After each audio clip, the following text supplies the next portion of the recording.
Hello guys. स्वागत है आपका हमारे यूट्यूब चैनल स्वर विद्या में। तो जैसा कि आप सब देख सकते हैं, आज हम पढ़ने वाले हैं क्लास 12th की पॉलिटिकल साइंस का जो हमारा क्वेश्चन पेपर है, प्रीवियस ईयर क्वेश्चन पेपर। कौन सा? एनुअल एग्जाम, यानी कि वार्षिक एग्ज़ाम जो हमारा होता है फरवरी से मार्च का, उसमें 2023 के क्वेश्चन पेपर में हमारा जो क्वेश्चन आया था, उन क्वेश्चन को आज हम पूरी तरह से सॉल्व करने की कोशिश करेंगे। और आप देख सकते हैं 2023 का कौन सा क्वेश्चन पेपर है, यानी सेट नंबर क्या है हमारा 59/5/1। यानी इस क्वेश्चन पेपर में जितने भी क्वेश्चन आए थे, इनको हम पूरी तरह से कंप्लीट सॉल्व करने की कोशिश करेंगे। और गाइस, जैसा कि मैंने आपको कहा कि ये जो हमारा क्वेश्चन पेपर है, ये क्वेश्चन पेपर 2023 का है। तो ऑब्वियसली ये कौन सा होगा? हमारा लेटेस्ट एग्जाम पैटर्न, यानी कि बिल्कुल नया वाला जो अभी चल रहा है सिलेबस हमारा, उनके अकॉर्डिंग ये क्वेश्चन पेपर है। तो चलिए बिना कोई देरी के वीडियो को शुरू करते हैं। देखिए पहला क्वेश्चन क्या है, भारत और नेपाल के संबंध के बारे में निम्नलिखित कथन में से कौन सा कथन सही नहीं है? देखिए क्या कह रहा है, पॉइंट नंबर क में कह रहा है, भारत और नेपाल के बीच एक दूसरे देश में बिना वीजा के यात्रा और काम करने के संबंध में एक विशेष संधि है। और ख क्या कह रहा है, भारत नेपाल से आने वाले नदियों के जल को साझा करता है। ग पॉइंट क्या कह रहा है, दोनों देशों में लोकतांत्रिक शासन प्रणाली है। और घ में क्या कह रहा है, नेपाल सदैव भारत की नीतियों का अनुसरण करता है। तो जल्दी से आप कमेंट करके बताएं कि इस क्वेश्चन का आंसर क्या होगा।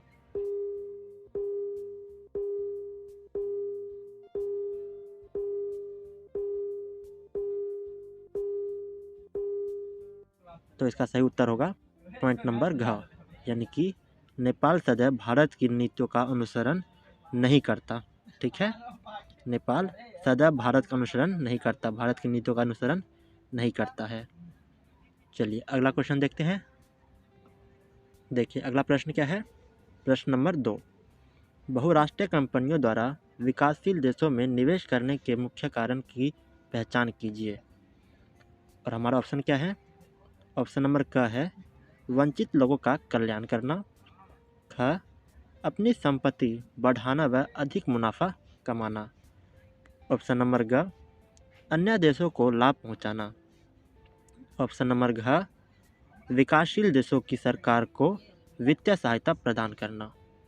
तो जल्दी से आप इस क्वेश्चन का आंसर हमें कमेंट्स बॉक्स में कमेंट करके बताएं।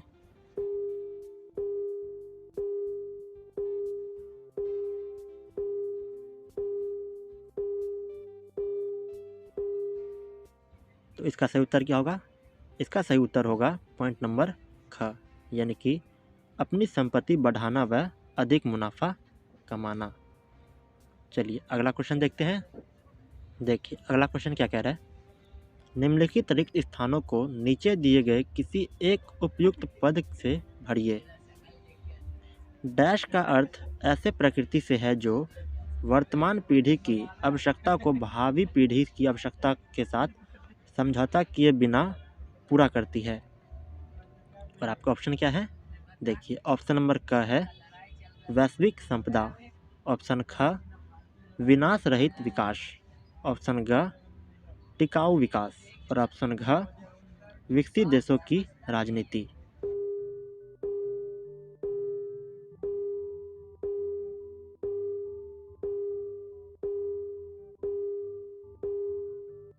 तो इसका सही उत्तर क्या होगा? इसका सही उत्तर होगा ऑप्शन नंबर ग, यानी कि टिकाऊ विकास। चलिए अगला क्वेश्चन देखते हैं। देखिए अगला क्वेश्चन क्या है, किस आधार पर भारत संयुक्त राष्ट्र सुरक्षा परिषद की स्थायी सदस्यता का दावा करता है? यानी आपको बताना होगा कि भारत किस आधार पर स्वयं को संयुक्त राष्ट्र सुरक्षा परिषद की एक स्थायी सदस्य के रूप में देखना चाहता है। आपका ऑप्शन देखिए क्या है, आपका ऑप्शन है, यानी कि क पॉइंट क्या कह रहा है, परमाणु क्षमता के आधार पर। ऑप्शन नंबर ख कह रहा है, एशिया में अवस्थित होना। ऑप्शन नंबर ग, धर्मनिरपेक्ष देश होने के कारण। और ऑप्शन नंबर घ, विशाल जनसंख्या एवं बड़ी आर्थिक शक्ति होने के कारण भारत अपने आप को संयुक्त राष्ट्र सुरक्षा के स्थायी सदस्य के रूप में दावा करता है। तो चलिए जल्दी से इस क्वेश्चन का आंसर भी हमें नीचे कमेंट बॉक्स में कमेंट करके बताएं।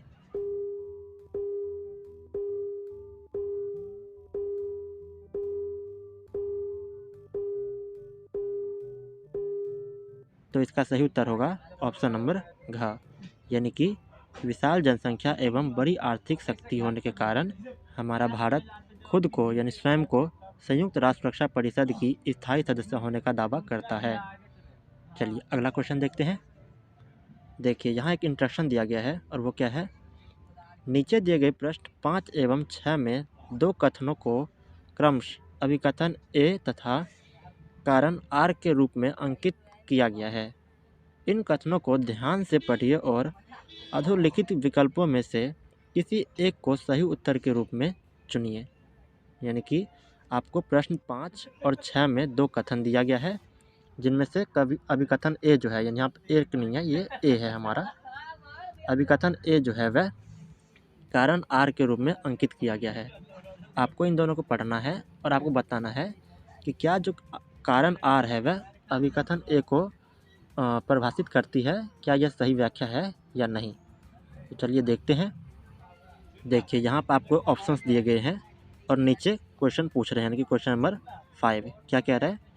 अभिकथन ए 1990 के दशक के संवैधानिक राजतंत्र के दौरान नेपाल की राजनीतिक पार्टियां और आम जनता अधिक खुली और उत्तरदायी शासन प्रणाली चाहते थे।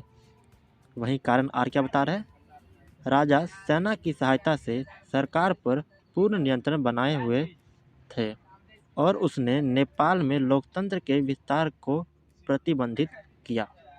यानी कि जो हमारा अभिकथन ए है, क्या कारण आर सही व्याख्या है इसकी, अभिकथन ए की सही व्याख्या है या नहीं, यह हमें बताना है।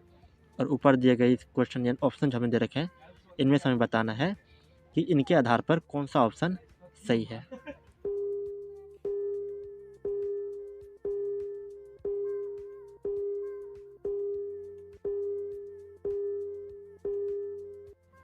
इसका सही उत्तर है ऑप्शन नंबर क, यानी कि अभिकथन ए और कारण आर दोनों सही है और कारण आर अभिकथन ए की सही व्याख्या भी करता है। चलिए अगला क्वेश्चन देखते हैं। देखिए जैसा कि आपको ऊपर में बता दिया गया था कि जो ऑप्शन है ये 5वें और 6ठे में बिल्कुल सेम रहने वाला है, बस क्वेश्चन हमारा चेंज होगा। तो यहाँ पे भी हमारा सेम वही ऑप्शन दिए गए हैं और हमारा क्वेश्चन क्या पूछ रहा है इस बार अभिकथन ए में हमें बताया गया है कि संयुक्त राष्ट्र से आशा की जाती है कि वह एक ध्रुवीय विश्व में बेहतर काम कर पाएगा। और कारण आर क्या कह रहा है, सोवियत संघ के विघटन के बाद कई नई देश संयुक्त राष्ट्र के सदस्य बने। अब देखिए इसके आधार पर आपको बताना है कि इन चारों में से कौन सा सही है। तो जल्दी से कमेंट सेक्शन में कमेंट करके हमें इस क्वेश्चन का भी आंसर बताएं।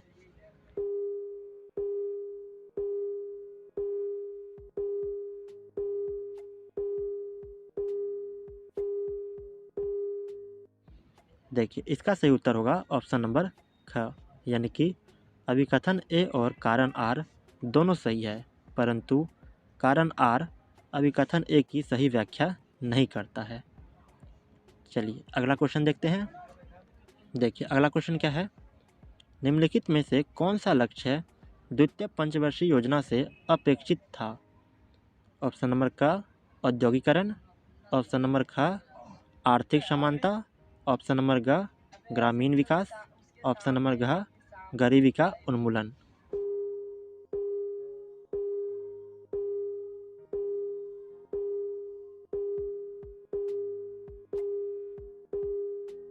तो इसका सही उत्तर होगा ऑप्शन नंबर क औद्योगिकरण।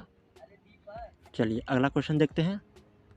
देखिए अगला क्वेश्चन क्या है, निम्नलिखित में से कौन सा एक नीति आयोग का उद्देश्य नहीं है। यानी कि आपको बताना होगा कि इन चारों में से ऐसा कौन सा एक है जो नीति आयोग का उद्देश्य नहीं है। देखिए ऑप्शन क्या है हमारा, ऑप्शन नंबर क है भारत की विकास प्रक्रिया के लिए रणनीतिक नीति प्रदान करना। वहीं ख क्या कह रहा है, संघीय सरकार के लिए थिंक टैंक के रूप में कार्य करना। ऑप्शन नंबर ग विकास कार्यक्रमों के लिए धन की व्यवस्था करना। ऑप्शन नंबर घ नीति के धीमे कार्यान्वयन को समाप्त करना।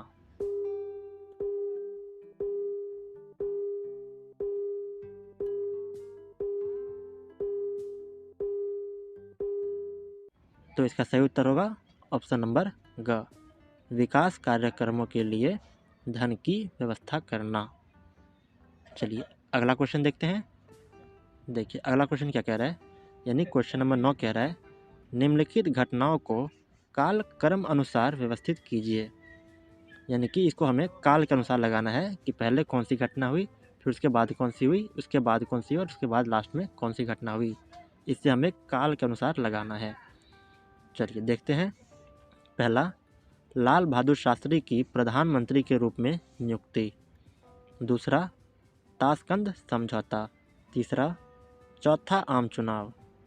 और चौथा, वी गिरी की राष्ट्रपति निर्वाचन होना। तो इसके आधार पर आपको बताना होगा कि इन चारों में से कौन सा सही उत्तर है। तो चलिए जल्दी से कमेंट करके हमें कमेंट सेक्शन में बताएं इसका सही उत्तर कौन सा होगा।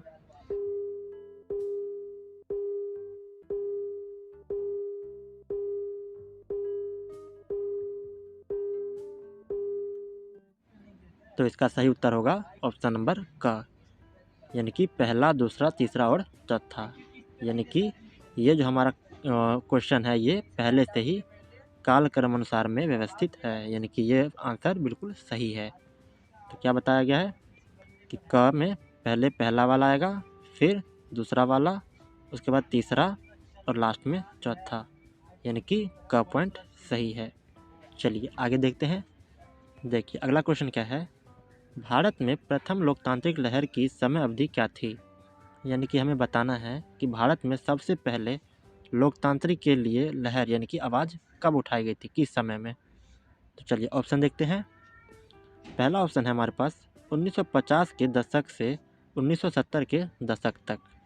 दूसरा 1960 के दशक से 1970 के दशक तक। तीसरा 1960 के दशक से 1980 के दशक तक। और चौथा 1970 के दशक से 1980 के दशक तक।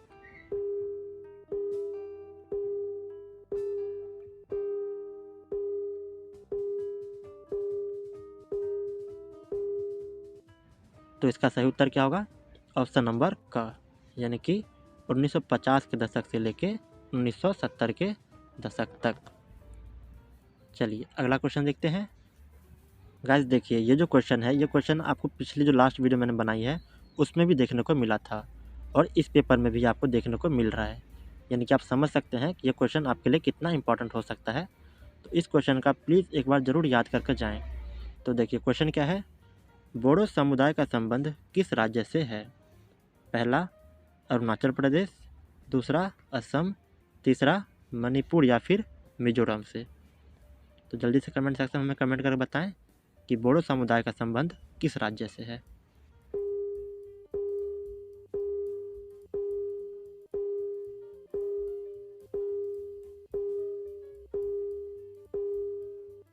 तो इसका सही उत्तर होगा ऑप्शन नंबर ख, यानी कि असम से।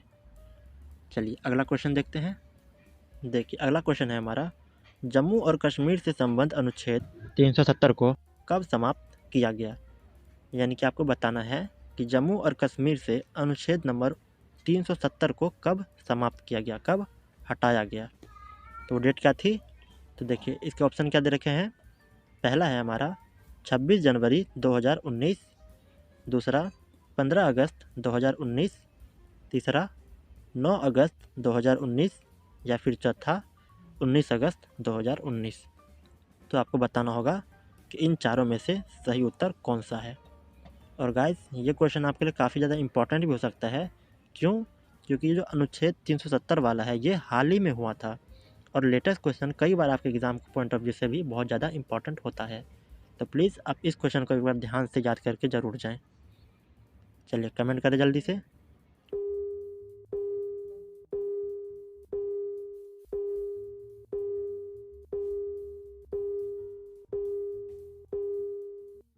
तो इस क्वेश्चन का सही उत्तर होगा ऑप्शन नंबर ग, यानी कि 9 अगस्त 2019। तो गाइज़ आज की वीडियो में इतना ही। Thanks for watching. आशा करता हूँ आपको हमारी वीडियो पसंद आया हो। अगर आपको हमारी वीडियो पसंद आया हो तो हमारे इस वीडियो को लाइक करें, साथ ही साथ हमारे चैनल को सब्सक्राइब करके बेल आइकन ऑन ज़रूर करें। और गाइज़ यदि वीडियो में दिखाए गए इस नोट्स को हमसे लेना चाहते हैं आप, तो हमने अपने वीडियो के डिस्क्रिप्शन बॉक्स में इस नोट्स का लिंक दिया गया है, आप वहां जाकर इस नोट्स को डाउनलोड कर सकते हैं।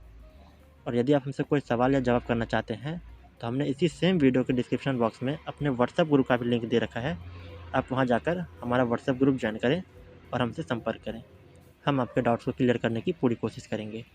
तो मिलते हैं किसी और नई वीडियो में, तब तक के लिए नमस्कार।